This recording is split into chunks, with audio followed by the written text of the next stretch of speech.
ചോദ്യം: ഇസ്ലാമിൽ എല്ലാ ദിവസവും ഒരുപോലെയാണോ? ഉത്തരം: അല്ല. നബി സല്ലല്ലാഹു അലൈഹി വസല്ലം തങ്ങൾ പറയുന്നു, സൂര്യനുദിക്കുന്ന നാളുകളിൽ ഏറ്റവും ഉത്തമമായ നാൾ വെള്ളിയാഴ്ചയാകുന്നു.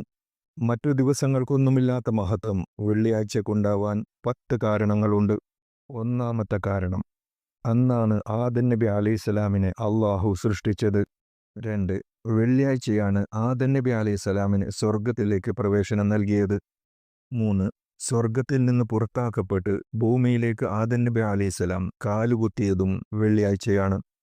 4. വെള്ളിയാഴ്ച ഒരു സമയമുണ്ട്. ആ സമയത്തിൽ ആരെങ്കിലും അള്ളാഹുവിനോട് വല്ലതും ചോദിച്ചാൽ അത് ലഭിക്കാതിരിക്കില്ല എന്ന് നബി സല്ലല്ലാഹു അലൈഹി വസല്ലം പറഞ്ഞിട്ടുണ്ട്. 5. അന്നാണ് ആദം നബി അലൈഹിസ്സലാം വഫാത്തായത്. 6.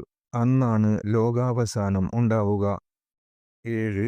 വെള്ളിയാഴ്ച ചൊല്ലുന്ന സ്വലാത്ത് നബി സല്ലല്ലാഹു അലൈഹി വസല്ലമയുടെ ഖബറിലേക്ക് നേരിട്ടെത്തുമെന്ന് നബി സല്ലല്ലാഹു അലൈഹി വസല്ലം പറഞ്ഞിട്ടുണ്ട്. 8. വെള്ളിയാഴ്ച ദിവസം ജിന്നും ഇൻസുമല്ലാത്ത എല്ലാ ജീവികളും ഭയം കാരണം ശാന്തരായിരിക്കും. 9.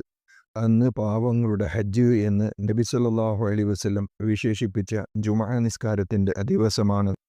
10ാമത്തെ കാരണം: വെള്ളിയാഴ്ച രാവും പകലും കൂടി 24 മണിക്കൂറാണ്. ഓരോ മണിക്കൂറിലും നരകത്തിൽ നിന്ന് 6 ലക്ഷം പേരെ അള്ളാഹു മോചിപ്പിക്കുമെന്ന് നബി സല്ലല്ലാഹു അലൈഹി വസല്ലം പറഞ്ഞിട്ടുണ്ട്.